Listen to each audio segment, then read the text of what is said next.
Halo teman-teman, hari ini saya kedatangan seorang YouTuber keren, masih muda, ganteng, dan juga seorang dokter gigi. Nah, ini dia. Bayangin aja, datangnya malam-malam. Katanya dari Jakarta, ada kegiatan apa, dia mungkin tentang liputan hewan-hewan atau apalah, ngerti lah. Tapi saya nggak nyangka 2 jam terus. Iya. Tapi sebagai anak yang baik, kalau ke Jakarta pasti menemui saya sebagai orang tuanya lah. Karena dulu saya juga sebagai dosen waria beliau. Sekarang udah sejawat masalahnya. Alhamdulillah. Alhamdulillah. Nah, kita sekarang Iqbal ini kebetulan sekarang juga mau melihat lagi hewan-hewan saya. Benar. Saya juga ingin lebih silaturahmi juga ke saya ya, karena memang saya gimana pun juga seperti orang tuanya. Oke, halo, ketemu lagi dengan saya Arvin Rizali di channel yang membahas tentang hewan-hewan unik dan eksotis. Kali ini kembali saya ditemani oleh Iqbal Rizda. Iqbal Rizda, seorang YouTuber keren dengan subscriber yang jutaan.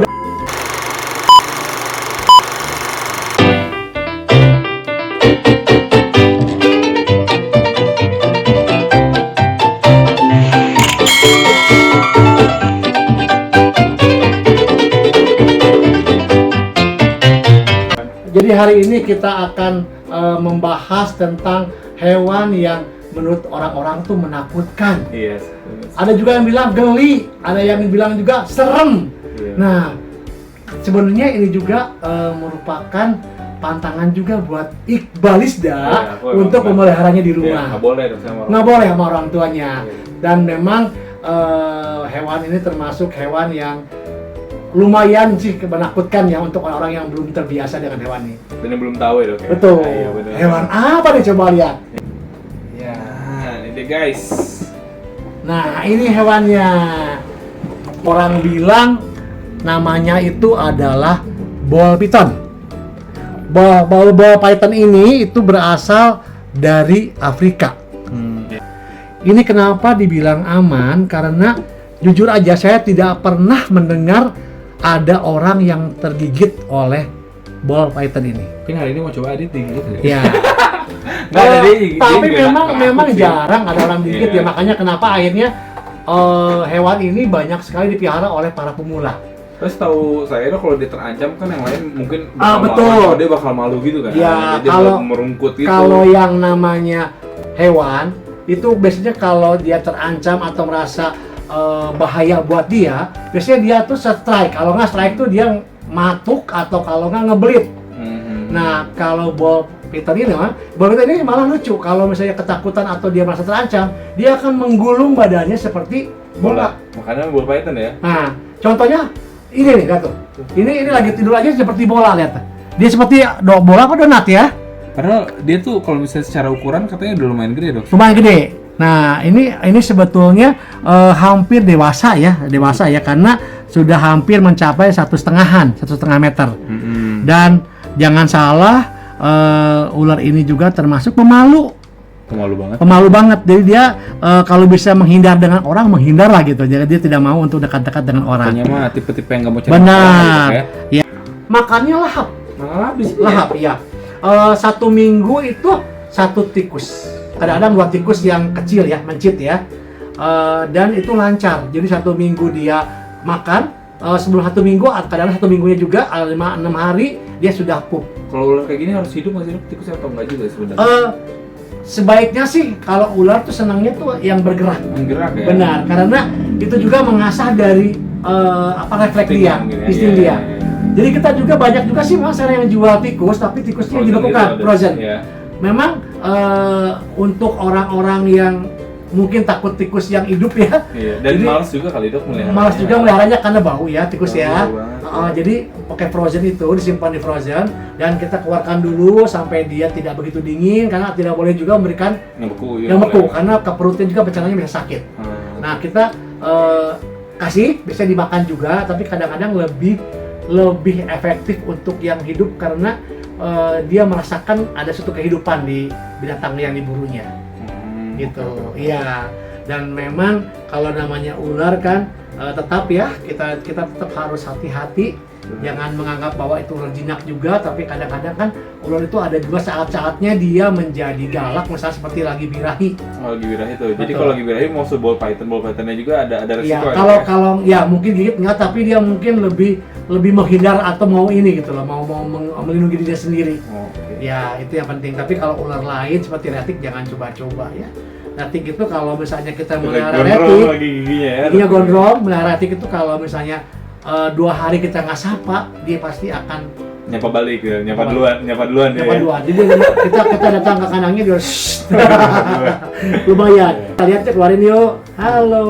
Dia juga ada hissing ya, tetap. Hissing tetap, karena dia merasa bahaya. Tapi kalau diambil diem. Tuh. Tuh ada hissing kayak. Iya, pasti ada. Makanya kenapa saya makan burger ya ini ya megangnya ya. Makanya kenapa saya bilang namanya ular, biarpun dia aman, sebenarnya kita harus hati-hati, ya. Dia kan juga bakal Iqbal dengan hissing. Karena dia merasa, iya, merasa terancam, merasa wilayah dia diganggu, teritorialnya, ya. Kita kasih Iqbal mau pegang.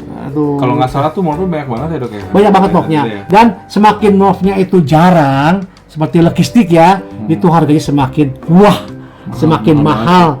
Memang ular ini layak untuk dipelihara untuk pemula, tapi tuh dia strike-nya ada tuh, kan dia masuk ke dalam kan, bukan gigit. Kalau yang lain mah kalau begitu pasti berdiri begini. Apalagi kobra mah jangan harap ya. Jangan piara lah kalau kayak gitu ya. Bisa, kalau gini bisa, ini kan nggak akan gigit ya tuh. Nah kayak gini, biarkan aja. Pokoknya kalau megang ular, kalau dia ngerep kita jangan panik. Tuh, dia ngebelit tuh, ngebelit. Kalau panik, dia malah tahu kita ketakutan. Ada risiko malah dia nge-strike gitu. Iya, nge-strike. Tapi kalau dia memang untung dia nggak gigit ya. Tapi tetaplah namanya Bapak Python juga kita khawatir ya, kita takutnya lagi moodnya nggak bagus juga atau gimana ya. Tuh, kan bisa dibainin gini tuh, bisa begini tuh badannya. Nih. Puyer gede mana? Yang urat satu gampangnya ya. Dia makan gampang. Maksudnya seminggu sekali. Pupnya seminggu sekali. Cuma yang perlu kita ini tetap bersihkan kandangnya, karena kadang ada orang yang jorok mungkin jadi penyakitan kulitnya dia. Setahu saya kan kalau dokter kan pelihara ular udah lumayan lama dokternya iya, dulu kan. Saya dari tahun 95. Tapi ya mulai dulu kan. 95. Penyakit yang paling sering apa nih? Sariawan itu yang bikin ujungnya nggak makan terus mati. Gara-gara sariawan. Lucunya kalau kita ngobatin makin lebar, makin banyak. Berarti tahu dari mana tuh kalau di sariawan? Pokoknya kalau indikasi. Asalnya saya nggak tahu, tapi nanya ke orang yang tahu. Pegang mulutnya, dibuka begini pinggirnya, bener merah-merah bintik-bintik kayak orang sariawan, orang biasa. Siapa ini tuh? Nah, waktu dulu saya nggak ngerti, maksudnya gimana dan akhirnya pengalaman banyak juga beberapa ular yang memang akhirnya tidak mau makan ya, karena memang kadang-kadang sariawannya mungkin nggak enak juga mulutnya, tapi akhirnya dia jadi kurus dan akhirnya mati. Nah, dari situ saya belajar banyak dan akhirnya dengan juga rekomendasi beberapa dokter hewan yang handal, akhirnya saya tahu bahwa ternyata obatnya itu obat yang buat gigi juga. Oh, dokter gigi juga ya? Nanti Iqbal dokter gigi juga, kalau punya ular obatnya itu juga.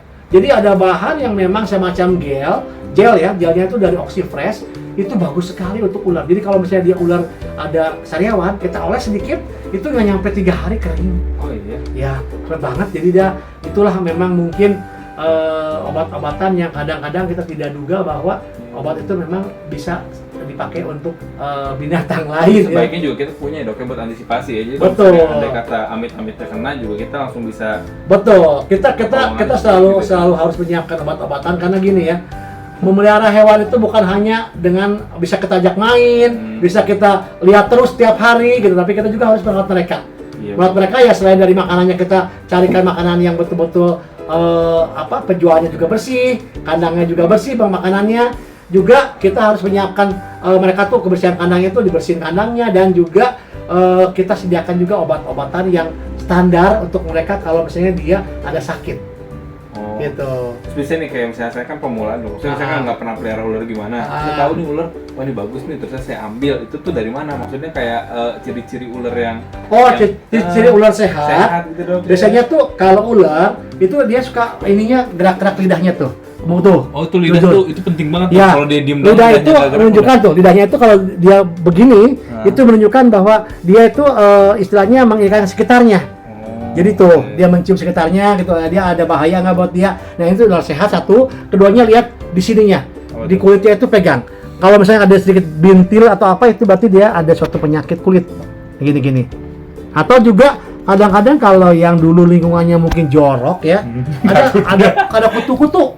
Kutu ya, ada kutunya itu memang kecil ya, tapi gini kita ngeresek gitu, ada kutunya. Jadi harus kita hilangkan. Biasanya kalau saya sih ada obat kayu desinfektan tapi aman buat ularnya ya. Kita jemur dimandiin sambil dijemur sebentar. Insya Allah hilang. Ya, nanti di kayak sampo gitu. Nanti dia pada ngambang-ngambang kutunya di air. Oke. Itu apa lagi tuh kira-kira? Paling itu ya sama misalnya. Kalau ekor gimana tadi? Ekor tuh kadang-kadang gini. Nah, kalau ekor tuh kadang-kadang ada yang ngalancip.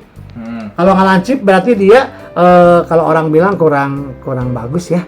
Kurang bagus jenisnya lah pasti ya. Biasanya kalau untuk dijual-jual lagi orang tuh kalau yang tahu nggak mau gitu. Nah, udah gitu satu sahas lagi dipegang ininya nih. Dia kalau misalnya tulangnya nonjol, itu berarti ada suatu macam pengeroposan dari tulangnya. Oh, yang kata dokter di video saya itu terlalu banyak juga. Benar. Nah, itu dipegang begini nih. Dia kalau begini ada ketek gitu. Dia berarti ada pengeroposan tulangnya. Enggak. Ini sehat banget. Semua tulang saya sehat semua. Dan memang terjaga sekali ya. Soalnya saya tuh bukan apa ya, kalau melihat ular tuh di rumah itu bukan masalah saya takut atau gimana. Takutnya tuh bukan takut karena dia gigit atau apa ya, karena saya mungkin lebih tahu megangnya atau apanya ya. Tapi saya takutnya satu lepas. Terus orang juga nggak paham. Orang nggak paham orang apa ini satu lepas. Ya. Benar, satu lepas. Dan kalau lepas ular ini kan pintarnya sembunyi loh. Dia kan instingnya buat sembunyi. Ini kita bisa sembunyi di belakang piano, ada apa kata ya. Mending kalau nggak bahaya. Kalau bahaya, urusan juga sama orang nanti. Ya kan, itu aja mungkin yang saya takutkan. Makanya melihat ular tuh saya tuh yang aman-aman aja, karena beberapa ular yang agak berbahaya saya simpan di tempat lain. Meskipun kalau ada yang mau nanya punya ular ini nggak punya, mau lihat nggak, saya nanti tinggal bawa. Ya biasanya kan kalau orang tuh kan kalau udah ular ini nggak ini ya ular kobra. Kalau enggak ular cincin. Aduh, jangan dah. Ular cincin juga, tapi cincin masih medium ya. Tapi ya lumayan aja lah kalau cincin. Kalau kena gigit aduh. Ini sih tenang aja, aman, dan ini memang bisa juga ya. Bisa juga, dan memang lebih familiar lah sama orang. Jadi kalau misalnya ini sama kayak piton pada umumnya, kalau makan dia digigit terus dililit juga. Iya, itu nanti kita videonya ya. Oh, ada videonya ya. Kita videonya cara makannya bagaimana ya sampai dia bisa menghabiskan makanannya dengan baik. Oke? Nah, perkenalan sampai sini aja teman-teman ya tentang ular ball python ini, dan kita akan bahas lagi nanti tentang hewan-hewan lain yang lebih unik lagi. Dan terima kasih sama Iqbal yang telah menemani saya belajar lagi ular. Oke? Sampai ketemu lagi teman-teman di video berikutnya yang lebih menarik lagi dan lebih unik lagi. Salam. Dadah. Thank you ya, Dok. Ya, sama-sama Iqbal. Makasih.